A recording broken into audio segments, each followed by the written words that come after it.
makan angin, meliko. Dilihat ada cahaya bersinar kayak spotlight pasar malam itu. Loh, kok ada gini di sini? Bergetar hati beliau melihat ada spotlight datang dari langgar itu. Besok juga gitu, beliau ngintip. Dilihat ada satu anak yang tidur tapi mengeluarkan cahaya. Hari ketiga dilihat masih begitu. Pak Kiai sudah punya konsep. Beliau bawa air segelas dan obat nyamuk bakar. Melawan silau sinar itu di mata beliau. Diparani anak yang mengeluarkan cahaya itu sarungnya pinggirnya ditunjuk obat nyamuk, dibolongi. Terus disiram air. Beliau keluar. Kalau sudah waktu fajar nggak ada lagi sinar itu. Beliau masuk, sholat. Anak-anak bangun semua. Sopo ngempol. Anak-anak meraba-raba sini. Ada yang ngacung satu, Said.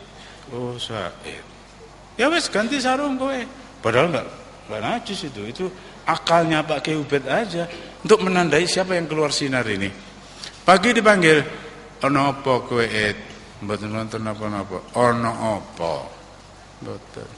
Didedus enggak ngaku. Sampai siang tetap enggak ngaku. Setiap malam ada cahaya. Sampai 40 hari tidak bisa diinterogasi Said kecil ini. Kowe sik ngakoni aku yaimu po? Ya nggih, Mbah. Ngaku ra. Dereng poyan. Ya poyan kowe. Nggih. Malam itu diintip oleh Kiai Ubed, ternyata Said tidak tidur, duduk kayak Anda begini, bersila. Di depannya ada 3 orang, Rasulullah, Nabi Khidir, Syekh Abdul Qadir Jailani. Itu Pak Kiai Ubed ngeblak. Tapi yang dasar Kiai Said diinden jadi menantunya. Dan memang betul jadi menantu. Said bin Armia menantunya Kiai Ubed itu bapaknya Gus Ahmad di Pegiran. Tapi bapaknya ternyata diajar oleh Rasulullah sendiri. Ini NU yang mengkristal itu. Seperti yang dilihat 15 abad yang lalu. Satu ketika Kiai Hasyim Asy'ari singgah ke Pegiran gitu. Kok Kiai Hasyim Asy'ari tahu? Nah ini kesamaan gelombang dari orang-orang yang tingkatnya saleh dan dalam kewalian. Udah bertamu, dihormat, diberi suguhan, diajak makan, sholat berjamaah. Terus pada saatnya keparang kula badhe wangsul. Nggih matur nuwun rawuhipun Mbah Yai, kata Kiai Ubed kepada Kiai Hasyim Asy'ari. Kula sing matur nuwun, keparang badhe nyuwun pirsa napa?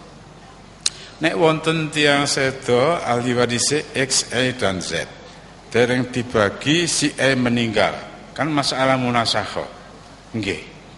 Nek menurut Muhammad An-Nawawi fatwae ngeten. Nek menurut Ibnu Hajar Al-Asqalani ngeten. Nyun sewu. Panjenengan kata Kiai Hasyim Asy'ari, mrayogeke fatwa ingkang pundi? Imam Nawawi napa Ibnu Hajar Al-Asqalani? Oh nggih. Nyun sewu, napa panjenengan sampun niat saking Jombang? Dereng nembe mawon timbul idenya. Tak aturi kundur Jombang riyen, diniati saking Jombang, mangke diaturke ten kula, tak jawab pasti maslahat. Itu Kiai Hasyim Asy'ari wali besar diginiin sama Kiai Ubed. Tapi tawadhu'nya minta ampun. Ini contoh akhlak dari Kiai Hasyim Asy'ari, kakeknya Gus Dur ini. Orang yang begitu rupa tinggi kalibernya, tetapi tidak pernah menempatkan dirinya tinggi.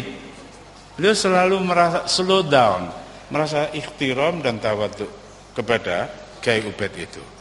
Contoh ini saudara-saudariku yang kucintai, anak-anakku, harus menjadi animo kita. NU memang bersejarah, Kiai Hasyim Asy'ari luar biasa.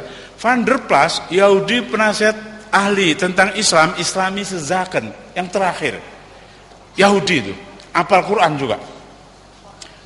Dia melakukan pendekatan. Kalau ada orang-orang Indonesia yang sekolah di LP School, kamu hebat. Kamu ngerti bahasa Belanda, kamu ngerti psikologi, ngerti etnologi, ngerti sosiologi, ngerti manajemen. Masa depan Islam di tangan kamu, top. Iki apa iki? Gombal mukio. Jadi orang-orang yang tradisional itu, ini adu dombanya Yahudi, Van der Plas ini. Orang yang sekolah di sekolah Belanda dipuji-puji. Kamu hebat. Masa depan Islam di tangan kamu, oke. Ini racun yang ditanam Belanda. Orang yang dipuji-puji ini nanti akhirnya menjadi orang yang rasionalis, tidak ikhtiram lagi dengan orang yang berada pada posisi seperti Kiai Hasyim Asy'ari. Kiai Hasyim Asy'ari memberi antitesis kepada pikiran dari Van der Plas ini. Beliau menulis Qanun Asasi. Qanun Asasi itu cuma kompilasi ayat Quran dan ahadisun nabawi. Tapi ditulis oleh orang yang akhlaknya luar biasa tinggi, itu pemimpin Nahdlatul Ulama. Itulah yang kemudian dalam perasaannya menjadi substansi yang dibawa oleh bapaknya Gus Dur, Kiai Wahid Hasyim. Kiai Wahid Hasyim itu ternyata masuk kantor sebagai Menteri Agama jam 8 mulai Alif Lam Mim. Asar pulang sudah An-Nas. Setiap hari khatam sekali Al-Quran. Beliaulah yang menulis kalimat dengan berkat rahmat Allah yang Maha Kuasa.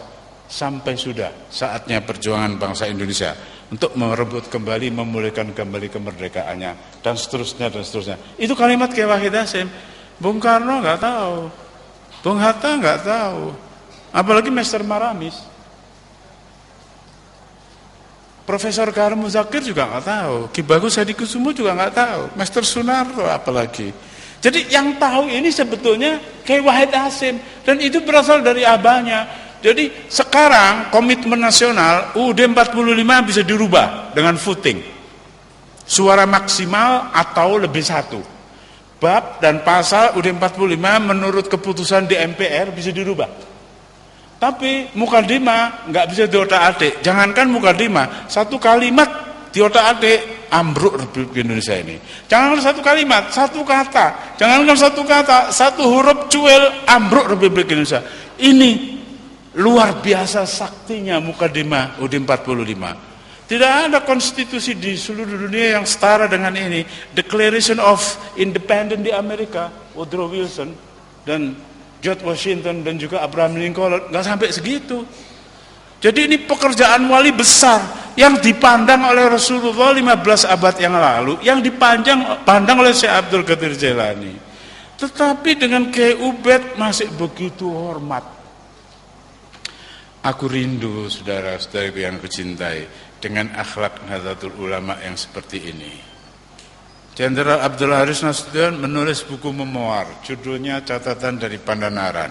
Beliau tulis, kami dalam kurung TNI Angkatan Darat, kami tidak bisa membayangkan lagi nasib negara proklamasi ini jika tidak sejak masa proklamasi sampai penyerahan kedaulatan RI di Den Haag, kerjaan kami keluar masuk pintu rumah kiai-kiai sepanjang utara pantai Jawa. Beliau yang mendoakan, beliau yang nasihati, beliau yang nolong, beliau yang kasih logistik. Jadi Abdul Haris Nasution itu ngerti banget posisi ulama, dan kulluhum Nahdlatul Ulama. Sampai satu ketika perjalanan beliau-beliau itu dengan kiai-kiai, satu ketika datang ke rumah Kiai Subhi di Parakan Temanggung. Pak Kiai nyuwun pandonga, Pak Kiai, wonten napa Pak tentara, kata Kiai Subhi. Niki Belanda saking kali Banteng badhe ngebom Meguwo ten Yojo. Nyuwun pendonga panjenengan kersane mboten siyos. Oh nggih.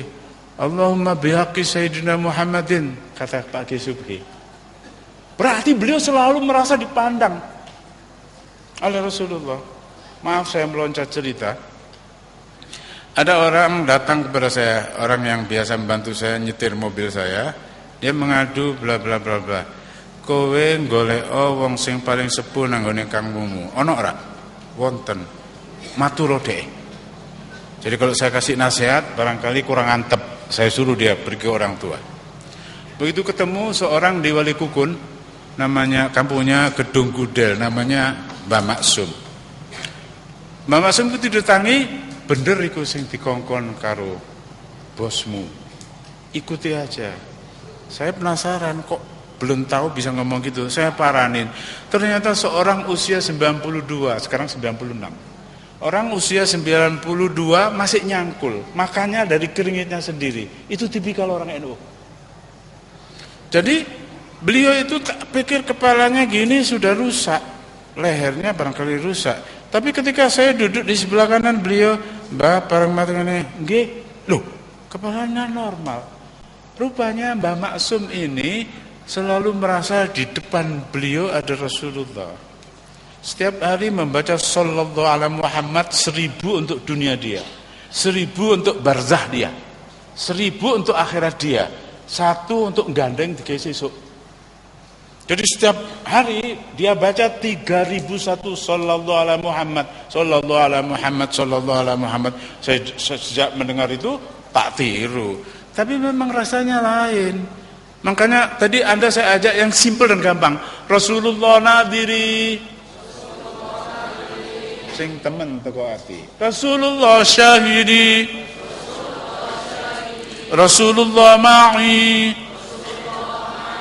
NU harus sering memberi inner suggestion, mensugesti diri sendiri seperti itu. Saya orang sembrono. Ahli sunnah wal jamaah itu artinya merasa Rasulullah berada di depan kita, walaupun beliau sudah 15 abad yang lalu lewat. Insya Allah hikmah dari kita berkumpul malam ini untuk hal Syekh Abdul Qadir Jailani, supaya kita bisa merasakan Syekh Abdul Qadir Jailani itu hidup. Barangkali akan saya ceritakan supaya gampang. Ada cucu Syekh Abdul Qadir Jailani yang ke-17, guruku, namanya Syekh Muhammad Nazim.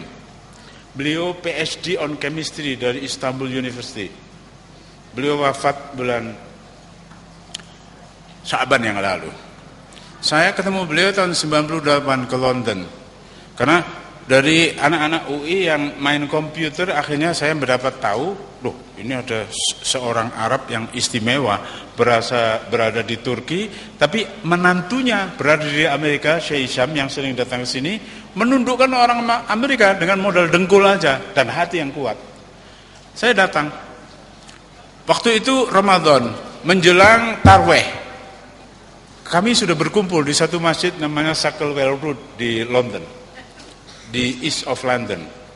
Kami kumpul semua, lalu ada mobil yang kira-kira di luar itu merapat. Orang semua tahu kalau itu mobil Syekh Nadim. Saya bilang dengan teman Inggris saya, Giles Davidson, let's come approaching Maulana. Ayo nyedek Maulana. No. Ini Giles Davidson ini baru 3 tahun syahadat. Tapi adabnya, hatinya merasa berhadapan terus itu. No. No need to attract Maulana. He knew all about us. Keep stay with me. Saya sebenarnya tertampar, malu juga, tapi okay then, thank you, saya bilang gitu. Begitu Syekh Nadim digiring ke mihrab masjid, kira-kira di kamera ini, beliau nengok ke sebelah kiri ke arah saya. Apa kabar Profesor? Ngomong bahasa Indonesia. Loh, kok tahu bahasa Indonesia? Kok tahu kalau aku dosen? Beliau tanya, apa kabar Profesor? Saya bilang, fine, thank you Maulana. You are right Malik. Giles Davidson ini namanya Abdul Malik. Kamu benar Malik. Kamu benar Giles Davidson. Jadi pembicaraan kami berdua tadi di sana, berapa itu kira-kira? 60-70 meter itu. Kedengaran. Bagaimana Rasulullah? Bagaimana Syekh Abdul Qadir Jailani? Datuk dari guruku. Lebih dari itu. Jadi menghaulkan Syekh Abdul Qadir Jailani berarti meletakkan beliau punya karomah berada di depan kita.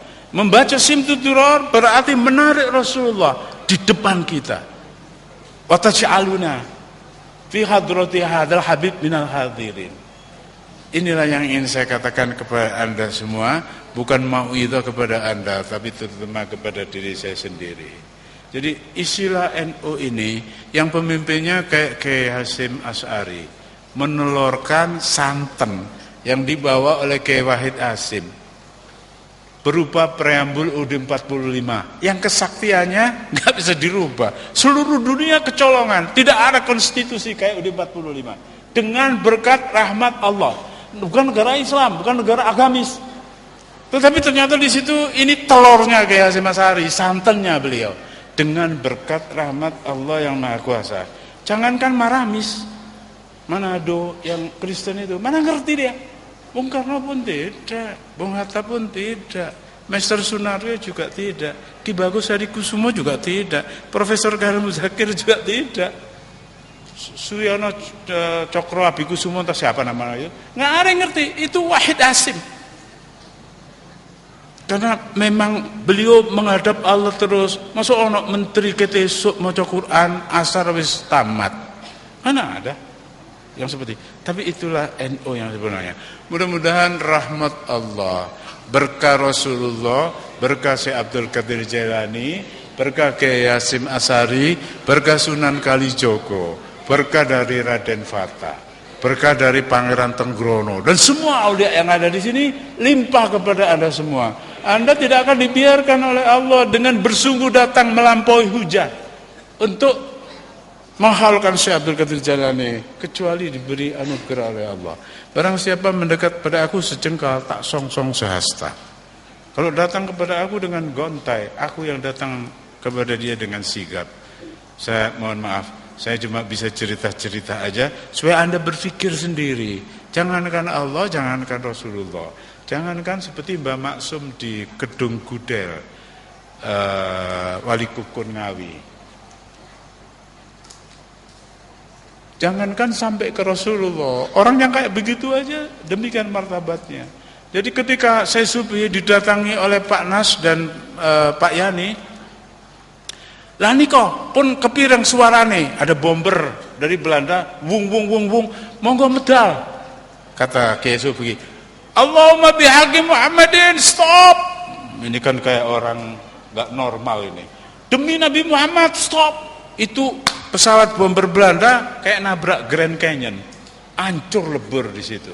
Ini matanya Ahmad Yani, matanya Pak Nas melihat sendiri. Bagaimana beliau tidak yakin? Dan buku catatan dari Pandanaran itu sekarang tidak bisa dijumpai lagi di pasaran. Sudah ada yang nebas dan dimusnahkan. Karena kalau itu terbaca oleh banyak orang, orang-orang kayak Anda, orang Nahdlatul Ulama ini akan besar hatinya. Jumlah kita yang banyak hanya akan dipakai untuk menjadi voters dalam pemilihan. Tetapi hal-hal yang sebenarnya kalau tidak kita sendiri, kalau tidak Anda sendiri yang menghidupkan sebagai ruhaniyah untuk berhadapan terus dengan Allah, untuk berhadapan dengan Rasulullah, dengan aulia, insya Allah dengan begitu Nahdlatul Ulama akan survive, akan menjadi everlast. Insya Allah yang saya katakan ini adalah keyakinan. Mudah-mudahan kalau benar Allah sendiri yang akan memudahkan untuk kita. Kalau salah, mudah-mudahan saya diampuni oleh Allah beserta Anda semua. Allahumma ja'al majlisina hadza awwaluha sholaha. Ya Allah, jadikan majlis di Serambi Masjid Demak ini adalah tata kami untuk merasa makin pantas mendapat ridhomu, ridho Rasulullah. Awwaluha sholaha wa awsatuha najaha wa akhiruha falaha. Awwaluha rahmah wa awsatuha ni'mah wa akhiruha maghfiratan wa takrimatan wa barakatan wa rahmah.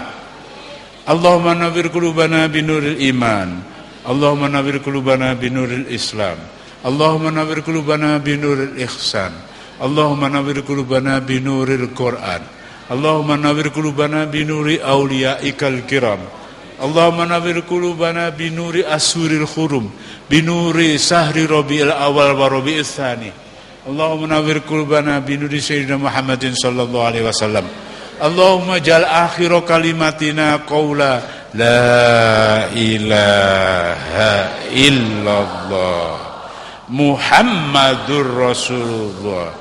Khususnya di 7 tarikan napas yang terakhir kami nanti di depanmu ya Allah, di sebelah Rasulullah, di sebelah Imam Mahdi, dan di sebelah aulia yang menjadi pembimbing dan mursyid kami. Jangan lepaskan kami yang suka lalai ini ya Allah. Padukan temali hati kami dengan Rasulullah, dengan aulia. Mudah-mudahan kami tidak akan terpleset di kehidupan ini, melainkan segera dapat ampunanmu. Ya Rasulullah, mohonkan kami ampun kehadirat Allah. Seperti kata Quran, walau annahum idzalamu ja'uka fastaghfaru lahumur rasul la wajadullah tawwabar rahima.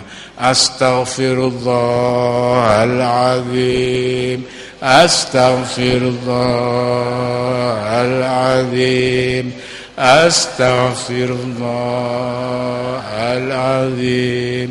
Min kulli ma yukhalifu dinal Islam, min kulli ma yukhalifu syariah, min kulli ma yukhalifu tariqah, min kulli ma yukhalifu haqiqah, min kulli ma yukhalifu al-azimah, min kulli ma yukhalifu al-ma'rifat ya arhamar rahimin. Insyaallah kita pulang dari Serambi Masjid ini, dosa kita menjadi bersih karena Rasulullah mencintai kita. Syekh Abdul Qadir Jalani bombong ten sampean sedaya. Tungone mbuh apa bentuke keberkahanipun. Kiai Hasyim Asy'ari insyaallah mendoakan kita agar kita mukhlis, mutawaddi, selalu menghargai orang. Jangan suka cari kesalahan temennya. Jangan suka bergunjing. Ayuhibbu ahadukum ayyakula lamahi maitan fakarihtumu. Mudah-mudahan kita bubar dari majelis ini sesuai dengan cita rasa dan tujuan ke-NU-an. Kita akan dibukakan altar perjalanan kita kepada Rasulullah ke hari kiamat, ke mahsyar, mendapat syafaat dan mendapat ridha Allah. Terima kasih atas perhatian Anda semua untuk hal-hal yang saya katakan dari hati saya ke hati Anda. Mudah-mudahan saling mencinta di antara kita, dirahmati dan diberkahi Allah. Mohon maaf kalau ada hal yang tidak pas dari yang saya kemukakan. Aku qouli hadza wa astaghfirullahaladzim li wa lakum wa lisairil muslimin wal muslimat fastaghfiru fa ya khair astaghfir fa ya taibin walhamdulillahirabbil alamin. Assalamualaikum warahmatullahi wabarakatuh.